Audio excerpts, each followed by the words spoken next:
As the playlist develops from chill to insane, we go to Game 3, where the insanity, I'm sure, will continue. But insanity is not always a bad thing, ladies and gentlemen. My name's Jake Hysteric Sozipenko, joined by Barento Raz Muhammad. And with Snake and WE, you put them together, and what do you get? You get the perfect burger, one where you get a bit of the chicken, bit of the beef, whatever you're into. Chicken the combination tastes good. What kind of burger is this? It's a top tier burger. Have you never Have you never not had chicken and beef in a burger?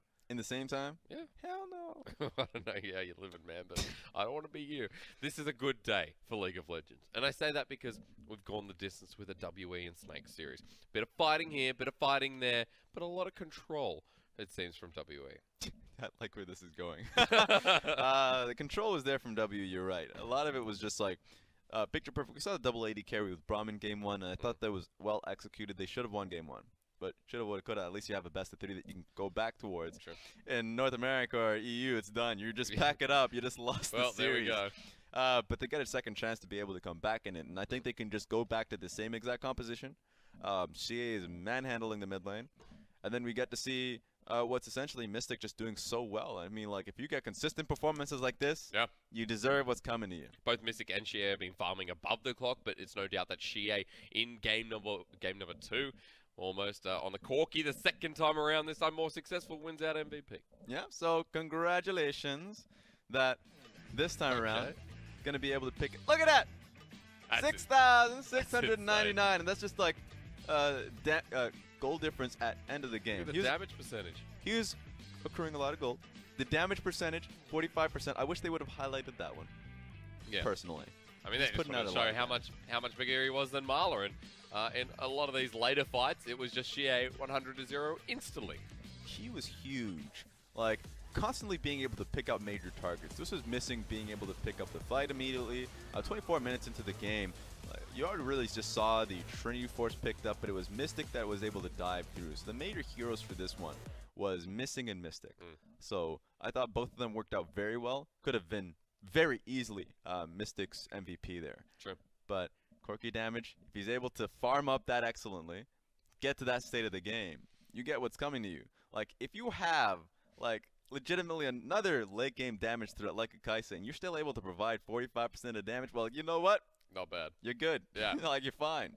That's right. Okay, all right, Raz. What's up? This is the part where I say, okay, but why don't we ban Corky then if we're Snake? And that's wrong. You know why? Why? Because we said before the break that they should be looking at Jarvan, taking it away, or maybe banning it if you're Snake Esports. Yeah, because, like, the reality for the mid lane in particular is that Mala's got his best champion. The Lissandra right now is the best champion in the meta. You get easy shove on your own. So give the Corky away, and you know that you're going up against what is a much later game scaling composition. That's the WE saying they're backing away from the early game. Yep. And Snake have full control, or at least, like, the intent of full control. Like, in game 1, it was a little worse because SOFM constantly ended up finding himself underneath the tower and dying on that one. Yeah. In game 2 is much better. He wasn't nailing the kill per se, but he was so close to being able to get the kill on Jarvan, pushing him off of his camps. The experience advantage was there, but that's not enough of an early game lead, and that's why I was saying that the Jarvan should be now handed off towards Snake, because I want to be able to see the flag and drag be able to beat, giving you the opportunities through mid, and just like the Cataclysm that's been so influential in a lot of these fights to be in Snake's hand. SOFM wasn't given one of those fights where he could actually turn it and change it to Snake's favor as well in game number 2. Game 1, there was that open-ended fight that you said in the open space, just favored Snake purely because, yes, Ashura had a lead on a hyper carry, but also because in game 1, SOFM could roam around knowing that WE weren't in the right position. Yeah, so it's just like create that opportunity. The fact that in that instance, like, Lee Sin kick was so influential because there was so much chaos at that point that he can be able to get an insta kill on a CA. Yeah. This time around, you have 2 major points of difference from game 1 to game 2. The Fiora split push. So now time difference is there going to be is going to be in favor of WE. They can wait however long they want around a Baron objective, and then if they wait the right amount of time, as you already saw in the replay, headbutt pulverize comes through. Yeah, the Alistar's been a big pick in this series. I'm glad that, just back to the top lane, that we saw the Fiora on post. Really exciting to me when you see a rookie take a competitive matchup into someone like Flandre, or would say the same against the Shy, you know, any of these established top laners in the league, where you'd say that the rookie does have a chance of, falling in a favorable matchup. I just love like a lot of the new rookies in the league. I think Post is just, even though he hasn't had the best start as a team, as an individual, I think his first few weeks were a little bit rough. Yep. But he started out with a Vladimir and at times Fiora that really have a lot of faith in the rest of the team. How those picks end up like benefiting the team really depends on how long the game ends up going, so they can get their items. You don't get your items, and if you're playing well within your own lane, that doesn't matter. You're still not able to dish out the damage that your team requires you for. So I just love the fact that now the team is benefiting from Beishang coming in. Yeah. They can get to the late game. And so now you start to see a lot more from Post. Let's remind you all of Beishang. His entrance into WE has made such a big difference that the stats have almost tripled throughout the team entirely. And this is when you know that, the fresh blood that's coming into WE is a good reminder that WE can eventually one day potentially return to the form with Mystic and Missing still on the lineup and Xie. And of course the form I talk about is 2017 Worlds. As the biggest news story here is going to be Snake, which I forgot to mention here, is that Marla is going to be changing out for Andy. Andy coming in. This is fun for me because this is the first game that I'm going to be coming in just casting for Andy. I followed him for when he was on Voodoo Gaming on LPL. He's a really explosive mid laner. Come out, he's well known for his Yasuo pick. So everybody in the mama knows about his Yasuo and ends up never seeing play. It could trick a few people, a few statisticians that look into his pick managers, but he's only rarely picked the Yasuo. Yeah. But you just see every team end up banning it away from him. You're like, that makes a lot of sense. Jace is a pick that he's actually gone back to a little bit more consistently because that doesn't see bans and is still a strong laning phase player. But that's what we're seeing here. It's Andy going towards the laning phase, and that's what consistently Mala has been failing at. So it's going to be Snake starting to prioritize the lane, but that changes the dynamic. This is important, and this is something now SOFM has to change. For the past 2 years, he's been playing around supportive mid laners like Wokwo, and in this case, it's going to be Mala as well. Last time he's really played with an assassin mid was when Zatai was in the mid lane for that team. That's so long. Back when he had 2015. 2016. Okay. You're close. Thank you, Russ. But that's when you had the ability to play through that lane a little bit more consistently. And now that that's not there anymore, coming right back into it, that can change a lot of what SOFM can do. I want to see if it's for the better. Yeah. Suddenly, if you have someone roaming along that has that kill threat, then wonderful. That being said, you don't immediately take the Lissandra out of the equation because last time they played with him when they were going in BLG series, he played 2 Lissandra games. But suddenly that Lee Sin becomes a little bit more viable in my opinion. With SOFM, if he's roaming around the mid lane, if he's looking for options rather, in the mid lane, Lee Sin very easily able to get in.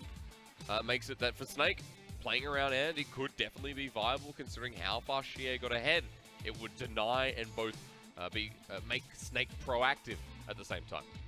I just wonder if there's a specific strategy involved. Okay. If you're bringing in Andy for this particular game, you'd have to, unless if it's just literally you're playing poorly 2 games in a row, you have to ship you out. I would more so think that, well, if you're bringing in Andy with this skill set, maybe pick up something like an assassin mid. Remember, Andy's the type of guy in the LDL that's played the Zed pretty, a few times. Zed was played in over in Origin 9.3, I believe, before he gets buffed. So definitely a viable pick. Yeah, it was before the buff that came through. So I'm just saying it's all possible. Yeah. So you can't just be CA in this instant and pick up be Corki. blind picking the Corki. Don't blind pick the Corki. Corki into Zed, Raz. How much fun would that be? No one's blind picking Zed either. Stop it with these random blind pick Raz, options. you said it demands a ban though. That's what changes up from WE. The ban going over means that something like the Olaf is available, but Snake first pick into the Kaiser instead. I just like that it demands respect.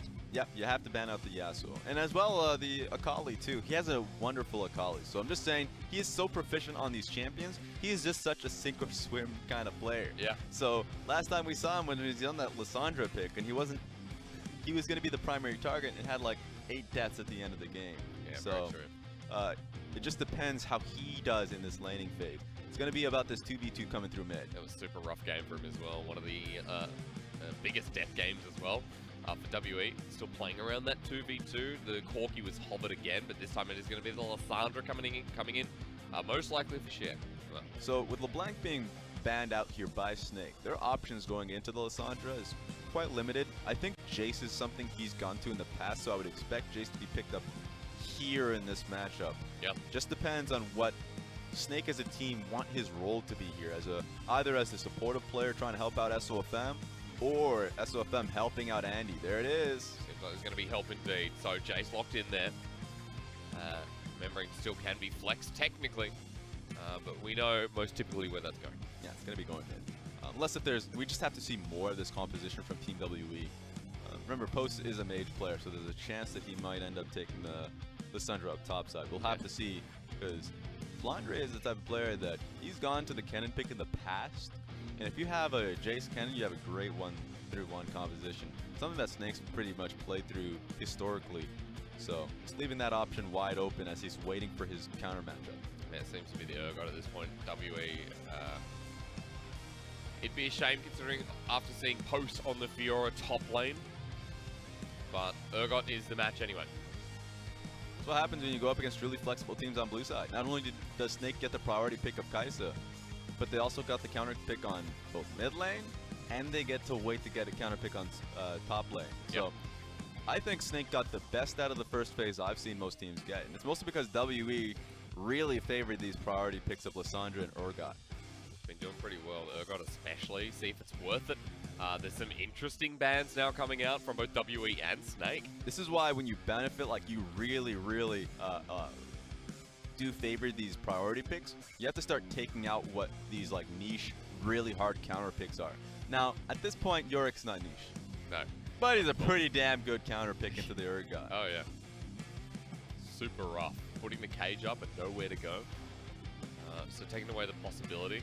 I would say that right now the Olaf is such a big priority pick. It's amazing that it made it to the second ban phase. That's fair. That's fair. I agree. I think SOFM's he was the in solo queue, the one that ended up picking up the redemption, that really popularized it before Tarzan put it into competitive. So like that's a good point. He's always one of our best Olaf players as well. Not going to be having a hand on the Jarvan pick, but he's had a few picks that go well into it. I want to see. We're just talking about mid lane jungle synergy. I'm actually thinking Sejuani here. I keep saying it, but like SOFM is a great Sejuani player, and he has a lot of great melee options. So if you already have a Jace mid lane and you know you're probably gonna have a Bruiser top lane, just end up getting that extra bit of engage here. Yep, SOFM thinking about it as a big possibility. You see the Jarvan on the other side, you go, well, what can deny a lot of that? Finally, Raz, you get it in game 3. I mean, he's always searching for a reason to end up picking it. Yeah, Maestro's just messing with you. Yeah. He's that type of player. But Sejuani has still quite a bit of damage she's packing, the change that she ended up getting, and allows for a lot of the damage to come through mid lane. So this could be a Flandre Rise. He just locks it in for himself. And people will come into this series thinking, okay, well, get yourself to Jace top lane and a Rise mid, and that might just end up happening with how flexible this team could be, but I would expect it to be Flandre, who's played Rise so much last year. Oh yeah. Flandre showing flexibility. We'll see where it actually goes. WE cap off with a Sivir. That is going to be a fast-moving composition, but you know, priority picks versus what works on the map. A great dive threat there. Team WE, they have one focus. Asura is going to get it. Like that's just what's going to happen here. They're going to do their best. Ultimate from Sivir, Alistar, Lissandra, Jarvan. We'll have to see how it ends up happening. But 30 seconds in. Okay, there we go. Alright, that's going to be the final swap. Most likely. But it's going to be the cleanse being taken by the Jace mid and going up against Lissandra now, a very big norm. And he does hold on to the Jace, of course. So Flandre top lane Rise against Post on the Urgot. And this can be a pretty difficult matchup for the Urgot. This is going to be the biggest challenge. You're saying for Urgot, like, it's going to be a difficult matchup, and that's truthful. Like, there's a lot of AP threats that do well into it. Remember back at Worlds, it was Lissandra that Licorice came out with that did quite well into the Urgot pick, and was able to come into these flanks. Now we're seeing Lissandra a lot in the mid lane. But Rise has been that pick that can hold out, can scale quite well, has a lane that he play through, and then he can run you down. He just machine guns ability power. But like for me, this is going to be a huge challenge to Andy. He's been trying to find his way into the lineup for Snake. And then you get to go up against CA. Game 3. And for Snake, I mean, I already counted them out in terms of the playoff run. I don't have faith that they'll make the playoffs with their current condition. But Andy has to be that X factor for his team. Yeah. Marla can't do it, and if he can't, then how do you play this team? Flandre and SOFM, they're not enough. And even then for Snake, it has been a bit of a struggle. In the 2019 spring, this is the matchup that could define 8th and 9th. This is a matchup that could define a player. Yeah. I think that if you're looking at this, Andy, Flandre, going back to what's been comfortable for them to be able to make their name in Chongqing. In front of their home crowd. WE sounds louder, but forget that. Let's see it. Game 3 now. Snake and WE. And Andy makes his debut in this series.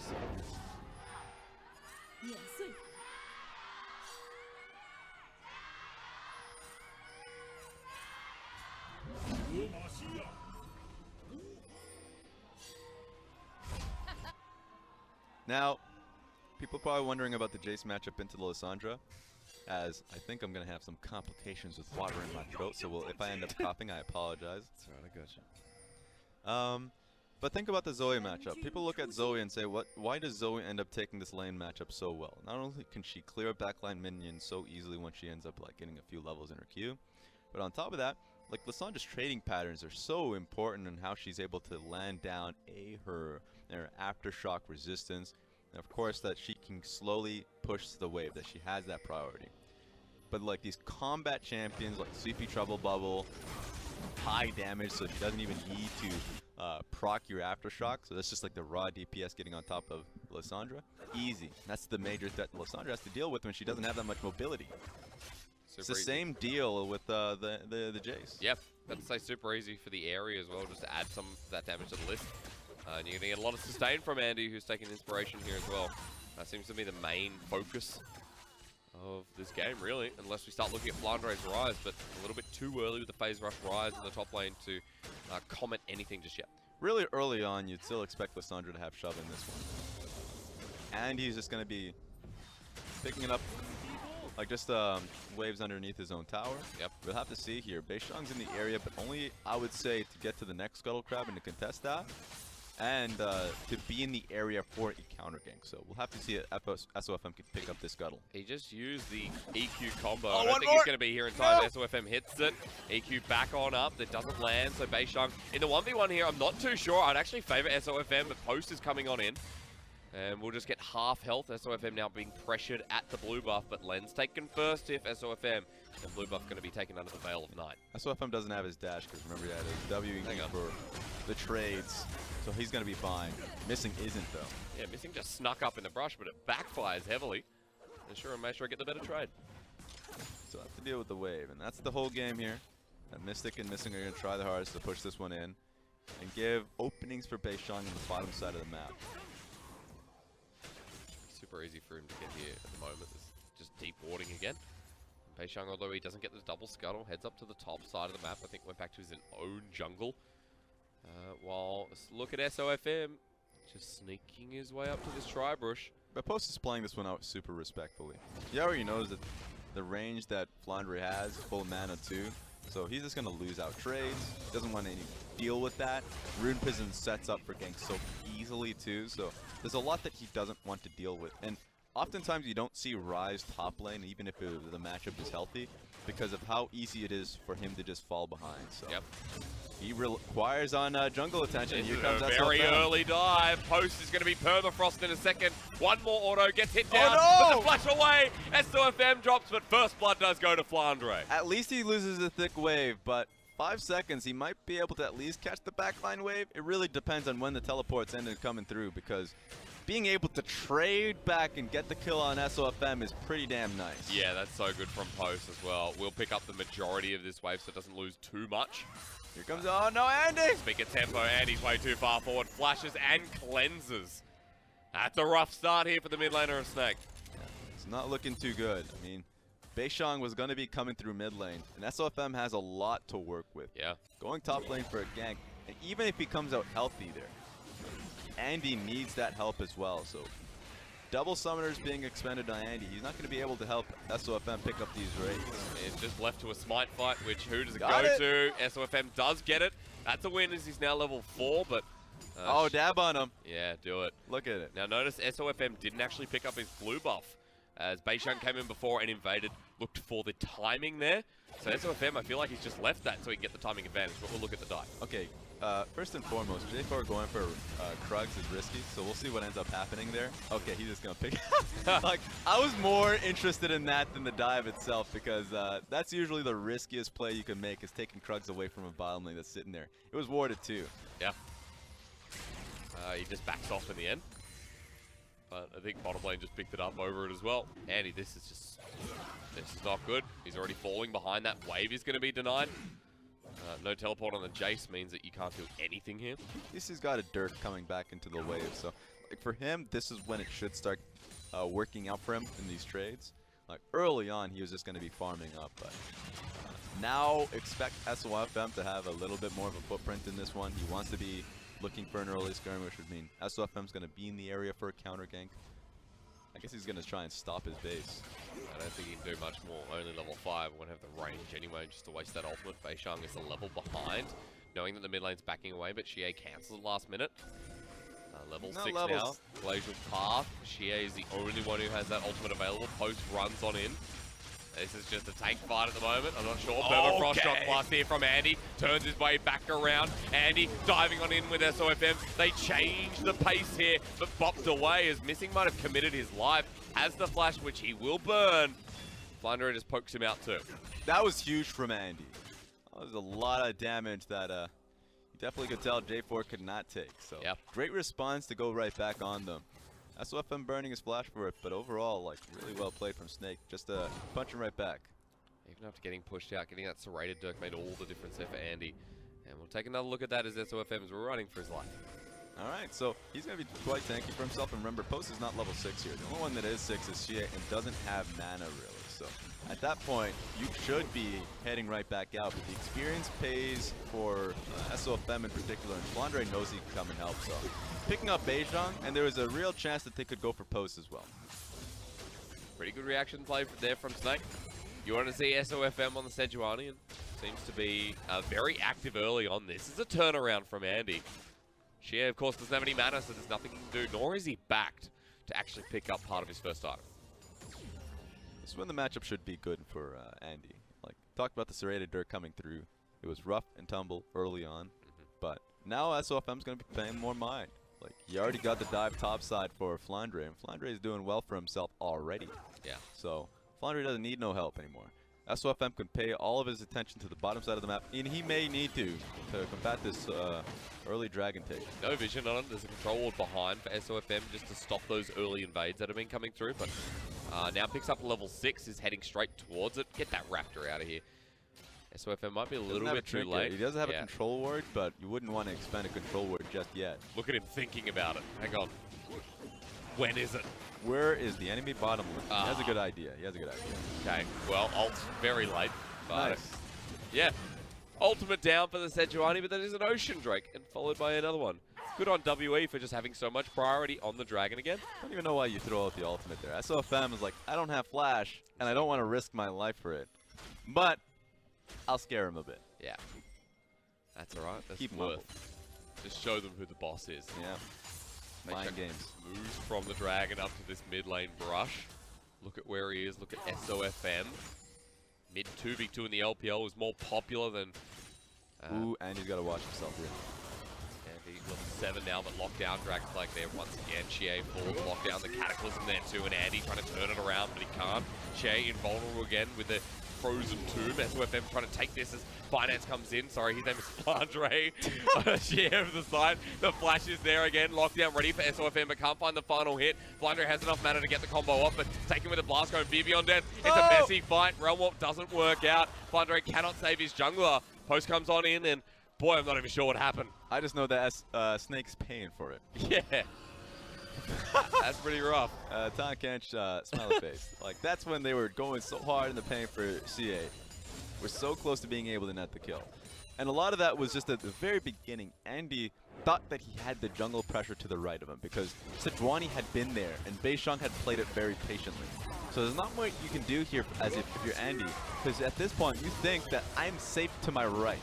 So he gets picked off, teleport comes through, They get the first kill, but unfortunately, Lissandre can keep moving. Yeah. And the cheeky thing about that is CA does enough damage to SOFM to make it so Post gets an easy kill here. I just wanted to see the interaction with Rise, and yeah, it doesn't matter where he goes. I thought he was just going to be pulled across the map, but yeah, there we go. Into the realm warp, into the belly, doesn't matter. That's 2 kills for Post early. This is more of an interaction from Post. Because last game he just stuck in the side lane. Had a good time. Got a couple of kills to add into the mix by the 20-minute mark, but this is a big start for the Urgot top.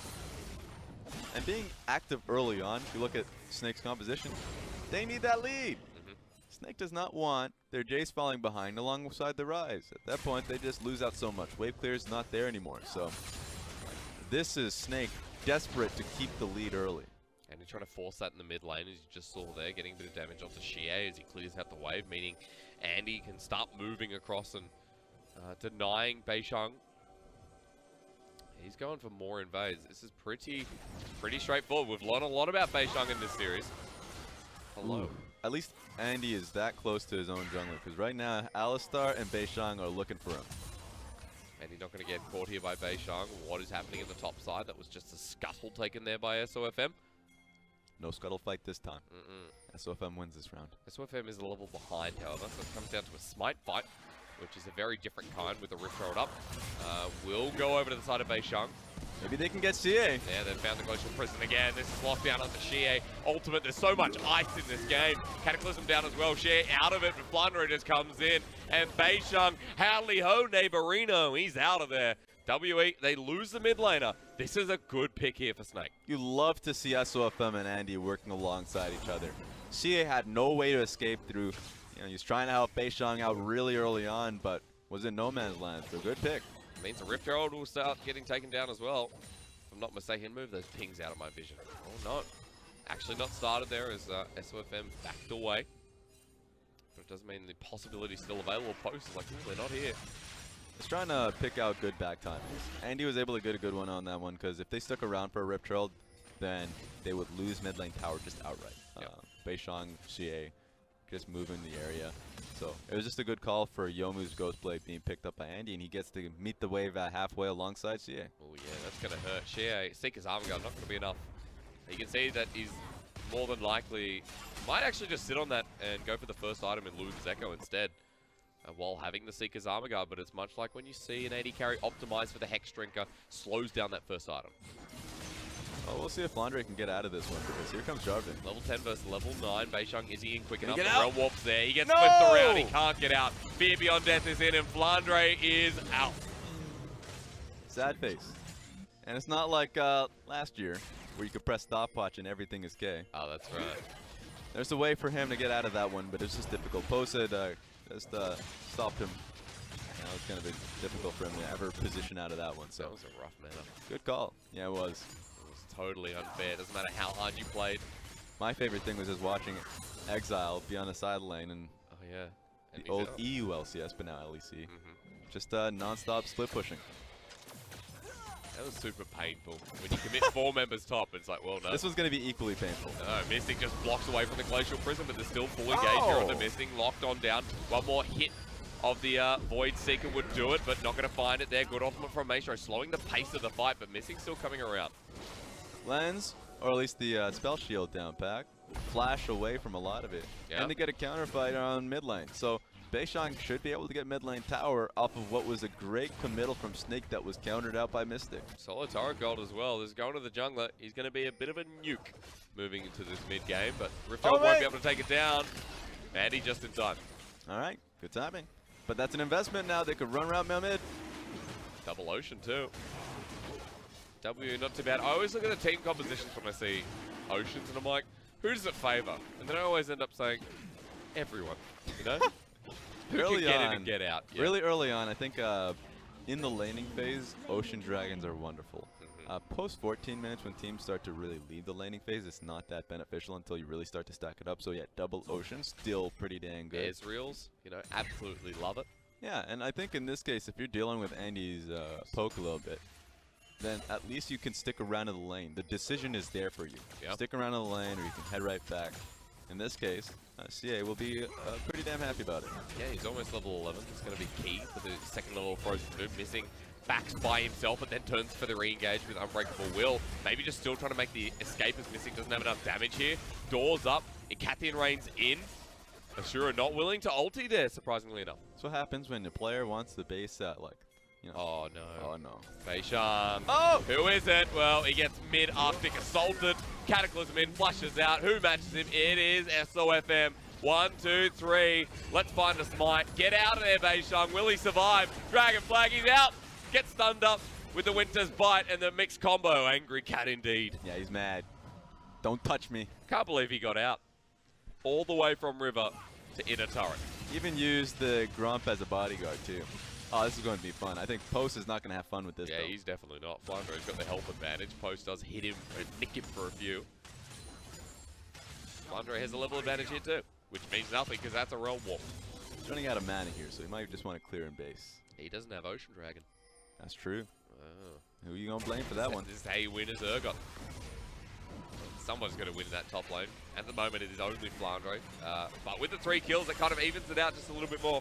There's no first item for Flandreau as well, so that's what's keeping him behind of nuking down posts. Yeah, Glacial Shroud is a nice pickup just so you have the mana base, and on top of that, you can deal with the AD Post is dishing out.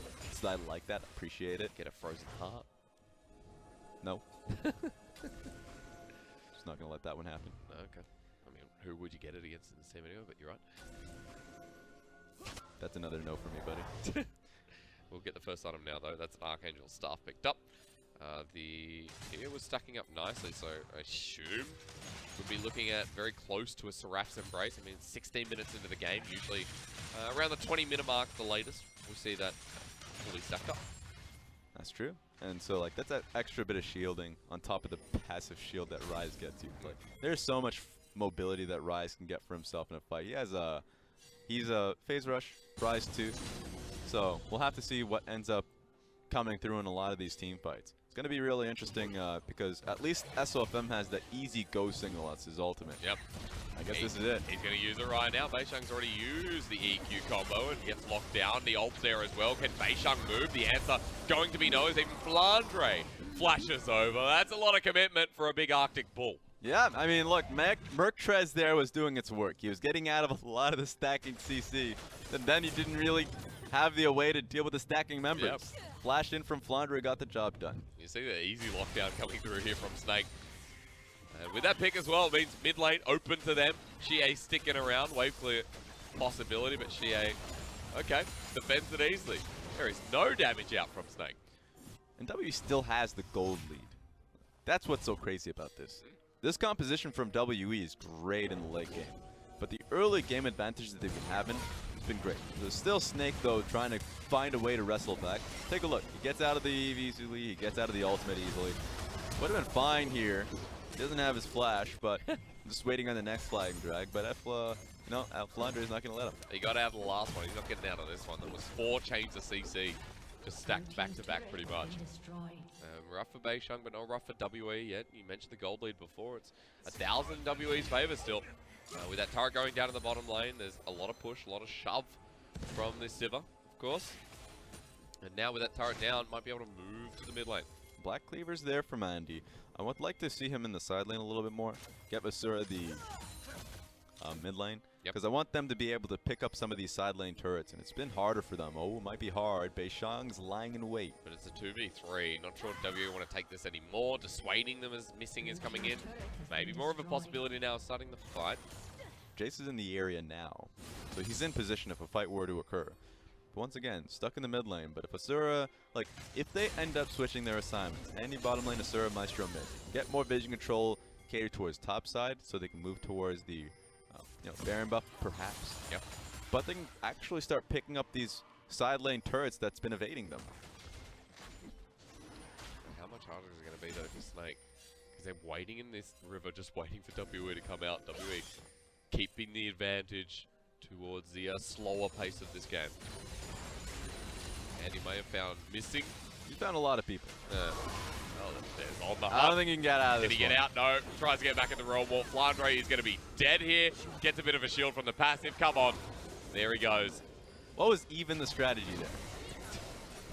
Get out, get in. SOFM is picking the go-in strategy. I like Even this Andy strategy. flashes forward. They're on to Mystic. Andy gets him into the backline. The Jace is just pile driving on this fight, but in comes Ashura as well. So they can turn this into a very good edge for them. WE have to deal with Shea in the backline, and for Ashura, now this is harsh because Post comes in. Two-man knockup. WE are just turning over to Ashura next as well. The 80 carry is dead, Master Wayne, and WE just turn that back around. Post and Shea are behemoths.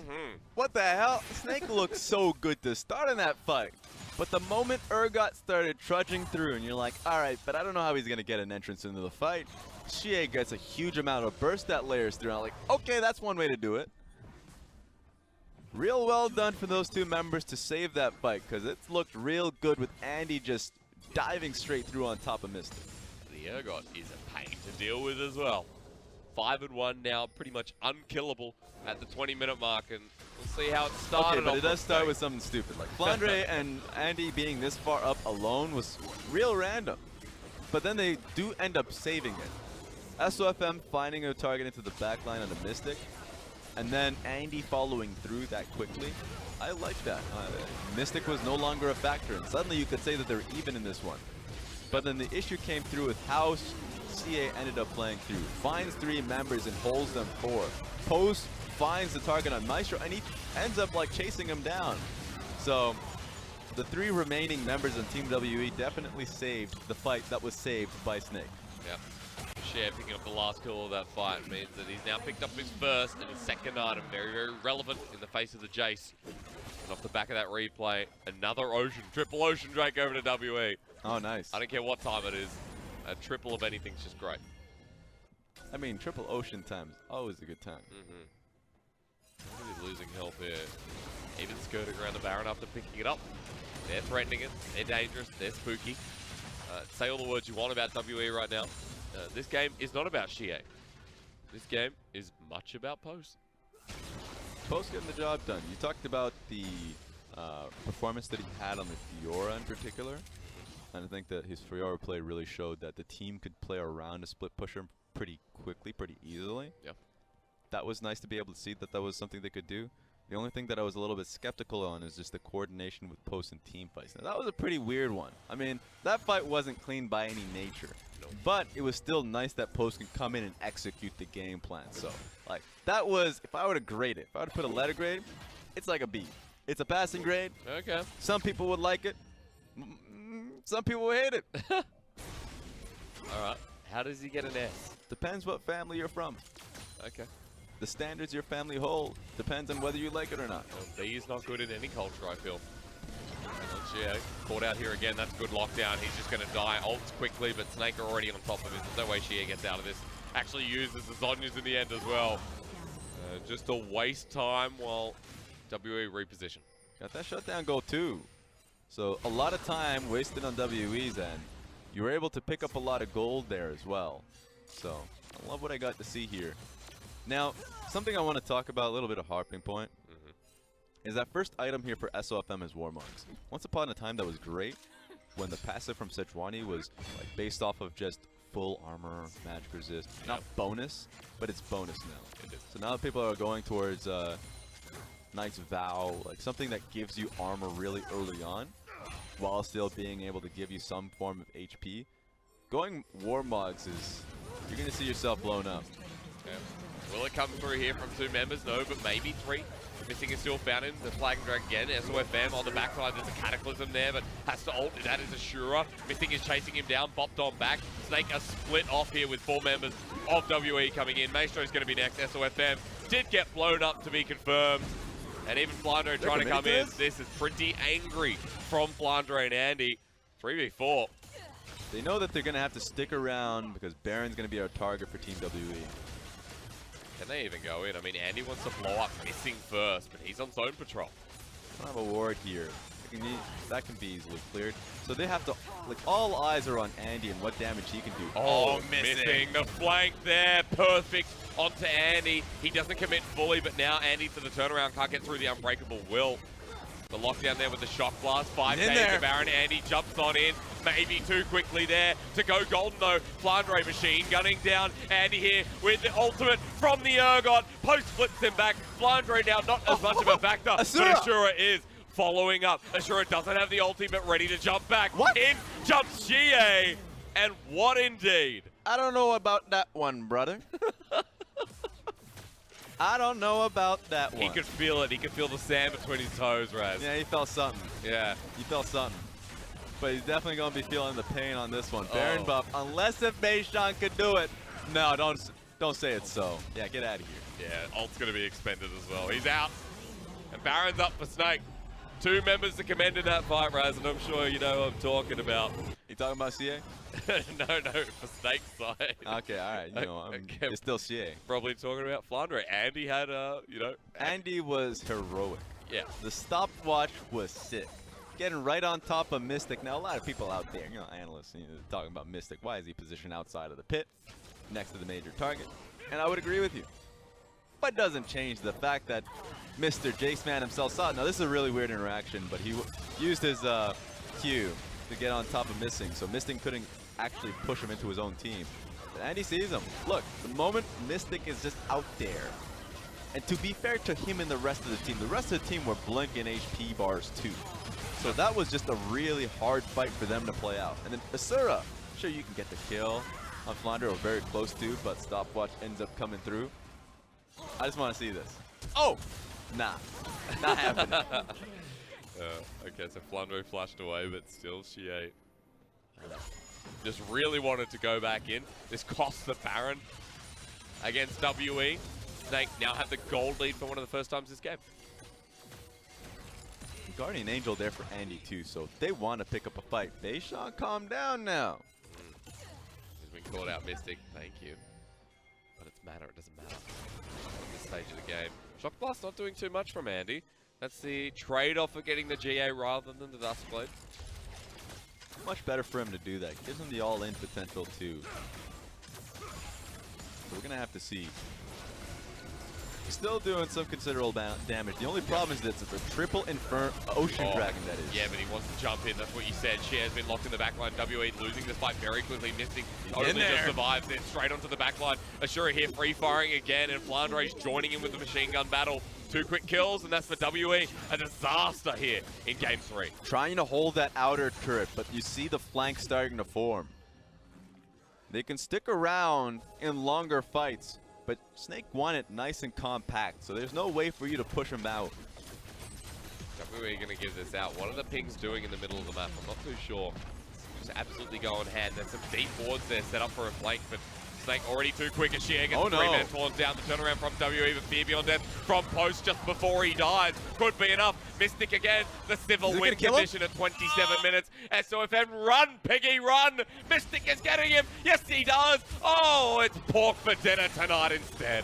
That was real uncoordinated. At least Asura is still alive.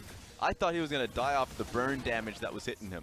But at the same time, Andy was bottom lane. He was working on the bottom outer turret, and he thought that the team could do it without him. But that's a huge, huge blow right now, because they're going to be losing Inhibitor. Yeah, massive death time as 2 members lose the Baron buff, and it's expiring soon anyway. Now, they might not lose the Inhibitor, but the Inhibitor turret definitely going to go down. Flandre safe keeping away from getting supers into the base. Huge mistake at this point. And I think it's only an issue of communication, because Andy could have easily joined the team.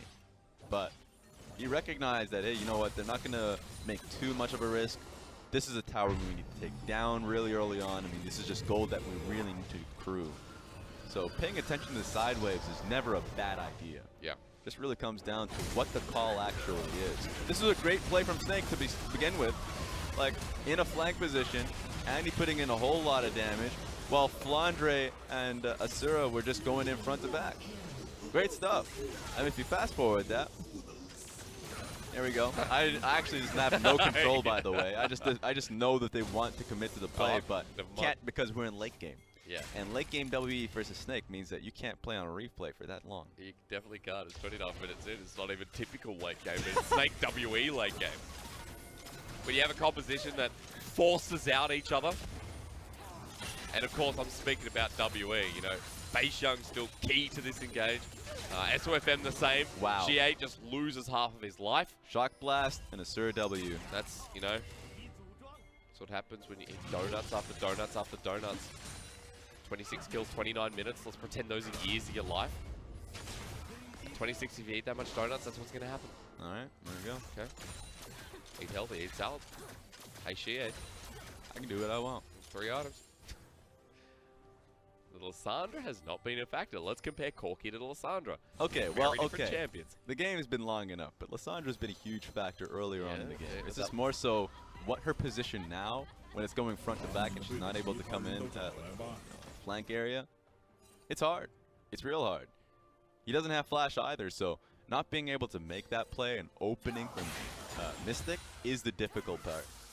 But Mystic is starting to get huge. You already saw what the benefactor of that one was. So the last team fight, he was already that close to killing Asura. Was able to nail down SOFM. And he get up out of here. Still should have the burst, but can he take the 1v1? It's never a 1v1 at this stage of the game. Yeah, but another Spider Dirk is there. Remember, there's no other teleport on the side of WE. It's just Shie. So if he can catch him out in the side lane, Post does have the ghost, but how far off the teleport? They have a good push in the bottom lane. Snake had Flandre shove up bot side just before Baron is a factor. Now, they may not have the pressure here, so they have to still play patiently. Bottom lane is going to be like a ticking time bomb in favor of Snake. They just need to get this mid lane pushing. They have no idea, though. Missing's waiting around the side. Baron's up now. Snake trying to catch them in between the jungle. Just don't all in. If you're Snake... Oh, no, please stop! No, we might all in. SOFM first. Who's last? Push mid, please. Okay. Force the team to actually pick up the mid wave, then you can clear out the Baron wards. This is why whenever it's Snake later on in this game, I don't know what goes on in the mind of SOFM. What it is, I mean what it isn't patience. Yeah. Look, it's blind now. They're like, yeah, let's just wait. This is not the worst play in the book. Look, just wait until you see someone bottom lane. That's all you gotta do. Or start Baron. Nope. If you want to think like Snake, Please don't. they're going towards it. Hang on. Well, Snake are there. More just baiting out with the control ward down as well. They still need someone mid to hold the wave. Now they're just gonna go for it. Yep, alright. The Snake mine continues. That's a pick out onto Beisheng. Know that the bottom lane are now posing around. But rather WA, their bottom lane is coming back into the fray of things. At this point in the game, if you're a WE or Snake fan, you just look up and you say, please. You know deep down it's gonna turn into a 50-50. And you're just hoping that the coin flip comes in your favor. There's a scuttle grab there and they don't care. WE, here we go. They're going in. Oh, they're 50-50. Oh, Who wins out? no! WE win it. The Cataclysm in. Look at the constant knockups as well. Snake now have to fight their mini front to back with Ashura and Flandre. If they die, this game is over. Ashura first. He's going to drop the flashes away. Flandre next. Flushes everywhere there. As SOFM and Andy are left on the other side. Andy somehow survives. Mystic almost dies. Somehow. What just happened, right? Go for it. Give me your analysis. Let's go. Heads or tails? I guess WE got heads. Good steal from Beisheng. But that's what happened. When you have a 50-50, what is the level difference? Oh, it doesn't matter. It literally doesn't matter. Well, that's an Infernal as well. So not only do you give your team the Baron, all 4 of them, as Shie died in the fight, you spawn the Elder, and we'll watch how. Feel bad, but Shie even if the Baron buff went over, I think Shie stood up for the fight, and you can see Mystic in a very safe position. They would have won that. Yep. So Team WE assured themselves that they would be able to pick up a team fight victory. It still got really sticky because Andy gets right back up and SOFM re-engages. So, wow. Yeah, Scorch too, just not being able to apply there. I guess. That's pretty rough though. Mystic has hit his moment. 9.2 Phantom Dancer. There's just a lot of crit coming out of Mystic. 4 items on the Sivir. Let's go. But have they found a good on the hunt there? Mystic just dodges out of everything. Look at the happy feet there from the AD carry of WE. This is where Ricochet comes into face though, Raz. WE have got everything they need. Mystic is not dying here. Boomerang played out. I'm not looking at Flandre just yet. Let's focus on Mystic because he's got Andy. He finds one. The Boomerang from downtown will get it all. And Mystic now just charges forward. Yeah, they have an objective in mind. They already have a minion wave, and they want to get this game done. WE is sick of it. They stole the Baron. They stole the hearts of Snake fans. And now into the top lane. Ashura is going to drop down as well. Almost, as the support stops him from backing away. That is enough. WE, let's can it here. Ashura's just joined the fight once again. Post flips him over. Mystic takes down the Brom. And look at Ashura. He's just going to have to watch as this Nexus falls in Game 3 and WE pick up yet another win. I don't even know who's going to pick up MVP, but I have gut feeling it's going to be Beishang. Because when you get into Team WE versus Snake, you know it's going to go the distance. Game 3. Yep. That was an assured point. That's like you just knew it was going to happen. It's a fact. Baron steal? Yeah, it's going to happen. Kandi may not be there, but Snake and WE, they're not going to get the slow push down packed on the bottom side that's going to really help Snake out. And at the end of the day, it's going to be about them just ramming heads. Oh, keep going, keep going. It's okay. No, keep going. Thank you. We could give a new nickname to Beishang, Raz. What? You know, the son of Baron. No. You know? Kondi may not be in the team, but Beishang, hey. No. Grandson of Baron. Look, if you're on like one of our last place teams and your only win condition that later on, if you're afraid to start the fight, is to just steal Baron, I ain't giving you no nicknames. You ain't getting nothing. And when you get something, it's not going to sound good. It's supposed to sound bad. Yep. It's just sad. So at the end of the day, Team WE picks this one up, and it's still important to pick up these victories as it comes by. And it's very like they deserved it technically because the first 2 games that they had were huge early game leads. Yeah. It's Snake finding these chaotic fights to come right back into it, and like yeah, this is huge, isn't it? Yeah.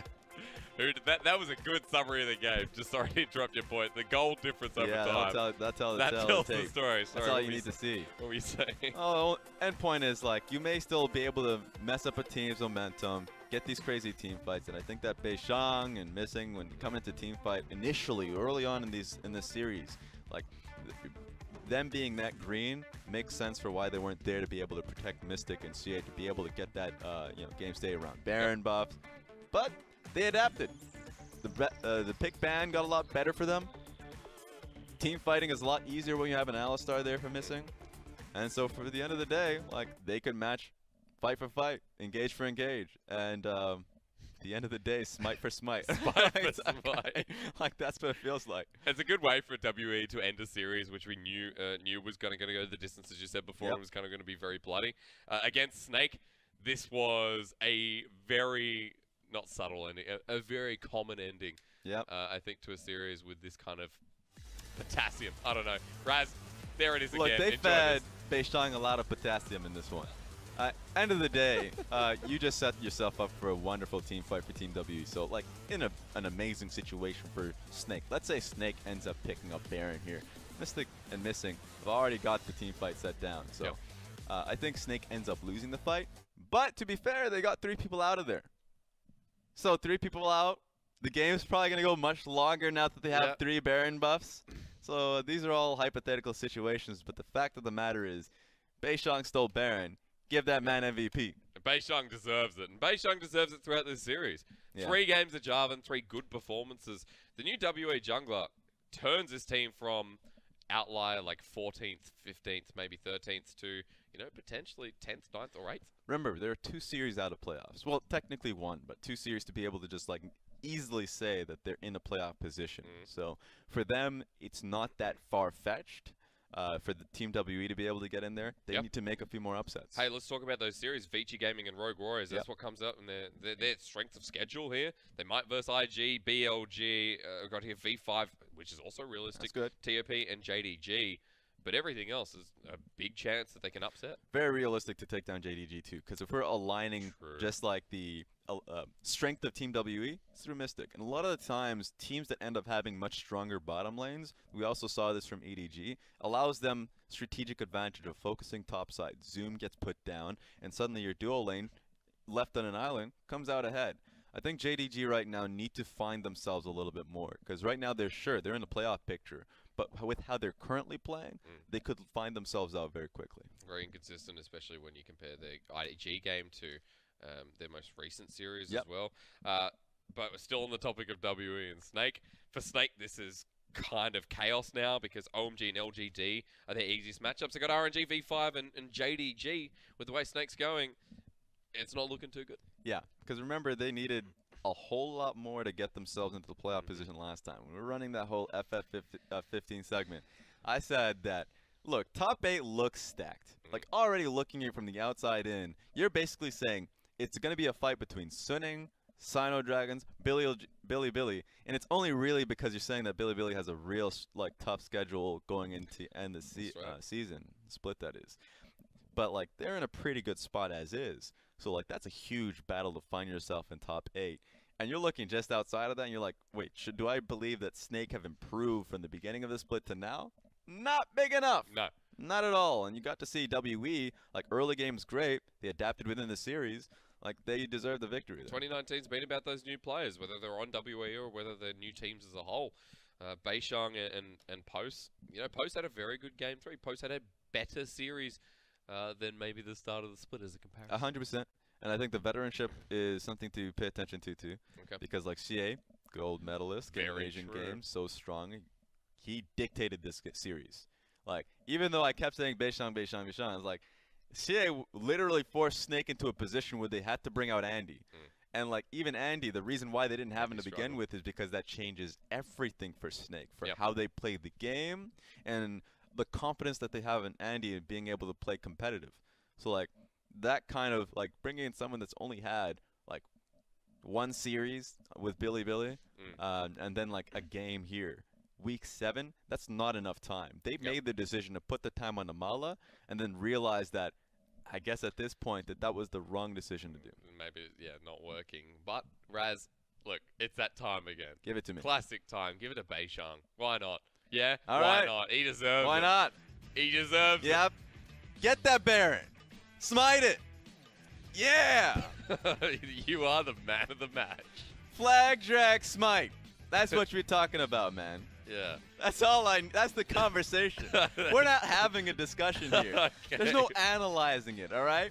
It's like, what's happening? How you doing? How's your day? Flag, dragon, smite.